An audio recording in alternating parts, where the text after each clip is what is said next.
ডাক দেয়া কয়, যখন সময় চলে আসবে দুনিয়ার কোনো ডাক্তারের কাজ আসবে না, দুনিয়ার কোনো ঔষধে কাজ আসবে না, দুনিয়ার কোনো ঝাড়ফুঁকে কাজ আসবে না। সময় নির্ধারণ করা, সময় আসতে দেরি হবে, দুনিয়ার থেকে যাইতে দেরি হবে না। ঠিক কিনা বলে? তাই আমার ভাইরা, আল্লাহ পাক বলেন দুনিয়ার জিন্দেগিটা তোমার যেমন হবে বরজখের জিন্দেগি, কবরের জিন্দেগিটা তোমার তেমন হবে। দুনিয়ার জিন্দেগি যদি নেকের জিন্দেগি হয়, দুনিয়ার জিন্দেগি যদি তোমার সৎ হয়, তোমার কবরের জিন্দেগিটাও সুন্দর হবে। সুবহানাল্লাহ। আর যদি দুনিয়ার জিন্দেগি তোমার খারাপ হয়, দুনিয়ার জিন্দেগি যদি গুনার মধ্যে অতিবাহিত হয়, নামাজ পড়ো নাই, রোজা রাখো নাই, হালাল খাও নাই, হারাম খাইছো, হারাম করছো, আল্লাহর কসম দুনিয়াটা পরীক্ষার হল। হলের মধ্যে যখন কোনো ছাত্র ছাত্রী পরীক্ষা দিতে যায়,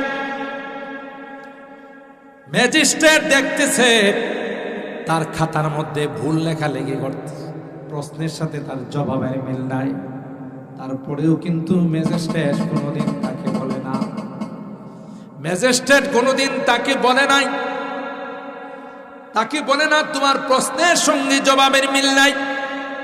কথা বলেন ঠিক ঠিক? কেন? এটা পরীক্ষার হল।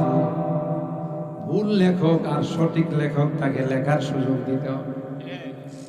যখন রেজাল্ট আউট হবে, ফলাফল যখন প্রকাশ পাবে, তখন দেখা যাবে কেউ হাসে, কেউ কাঁদে, কেউ মিষ্টি বিতরণ করে, কেউ আবার ফাঁসিতে ঝুলে আত্মহত্যা করে। ঠিক কিনা বলে?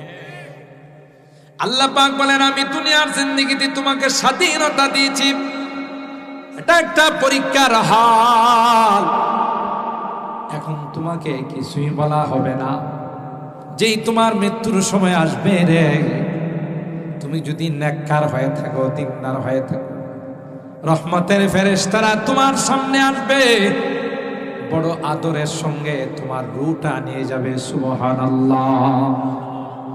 আদরের সন্তানকে যেমন একজনের কুলের থেকে আরেকজনের কুলে নিয়ে চুমু খায়, ঠিক যারা নেককার দিনদার তাদের রূহটাও জান্নাতি ফেরেশতারা নিবে, একজনের কুলের থেকে আরেকজনের কুলে নিবে আর চুমু খায়, আর বলতে থাকবে সালাম সালাম সালাম সালামুন আলাইকুম তিবতুম ফাদখুলুহা খালিদিন। তোমার উপর শান্তি বর্ষণ হোক, সালাম সালাম তোমার উপর তোমার আল্লাহ এবং তোমার রব রাজি। সুবহানাল্লাহ। ও ভাই, ভালো করে শুনে রাখেন, আর যারা আল্লাহর বিধান মতো চলে নাই, শয়তানের তরিকা মতো চলছে, নামাজ পড়ে নাই, রোজা রাখে নাই, এরকমের লোক আছে না নাই? রোজার মাসে হোটেলের ভিতরে ঢুকে, লাল কাপড়ের ভিতরে ঢুকে, পেট ভরে খাইয়া টিস্যু দিয়া মুখটাকে এমন ভাবে মুছে মনে হয় 1 সপ্তাহ যাবত রোজা রাখছে। এরকমের বাটপার আছে না নাই? কারণ ওই বাটপার মনে করে লাল কাপড়ের ভিতরে ঢুকলে, কালো পর্দার ভিতরে ঢুকলে দুনিয়ার কেউ তো দেখে না, আল্লাহও দেখে না। ঠিক না? যুবক,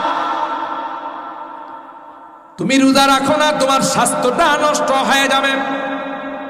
তুমি মনে করো সারাদিন অনাহারে থাকলে আমি কাহিল হয়ে যাব, আমার স্বাস্থ্যটা নষ্ট হয়ে যাবে। যুবক, না রে না, বিশ্ব নবী বলে গেছেন যারা রোজা রাখে তারা সুস্থ থাকে। কথা কয় না? আচ্ছা আপনারা বলুন, আমরা যারা আপনারা রোজা রাখছি, রোজার মাসটা শান্তি লাগছে বেশি না এখন শান্তি? কোন রকমের পেট্রো বাংলাতে মিছিল মিটিং নাই। পেট্রো বাংলা বুঝেন তো? এমনিতে তেল তুল বিভিন্ন কিছু একটার পর একটা খাওয়ার কারণে দেখবেন পেট্রো বাংলাতে এমন মিছিল মিটিং শুরু হয়, পুলিশ ছাড়া থামে না। বুঝেন তো? ডাক্তারের কাছে যাইতে হয়, মেডিসিন খাওয়াইতে হয়, তো এমন মিছিল মিটিং শুরু হয়, পুলিশ ছাড়া থামে না।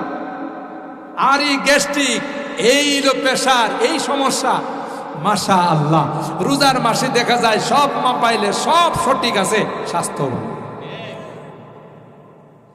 নবী করিম সাল্লাল্লাহু আলাইহি ওয়াসাল্লাম যেখানে বলে গেছেন সুমু তাসিহু, তুমি রোজা রাখো সুস্থ থাকবে, আল্লাহু আকবার বলে। বর্তমান বিশ্বের সমস্ত ডাক্তাররা একমত, যারা যত বেশি ফাস্টিং করবে অর্থাৎ উপবাস থাকবে, রোজা রাখবে, তারা তত বেশি সুস্থ থাকবে। অথচ এই কথা বলে গেছেন আমার নবী, আমার রাসূল কত বছর আগে? ১৫০০ বছর আগে। সুবহানাল্লাহ।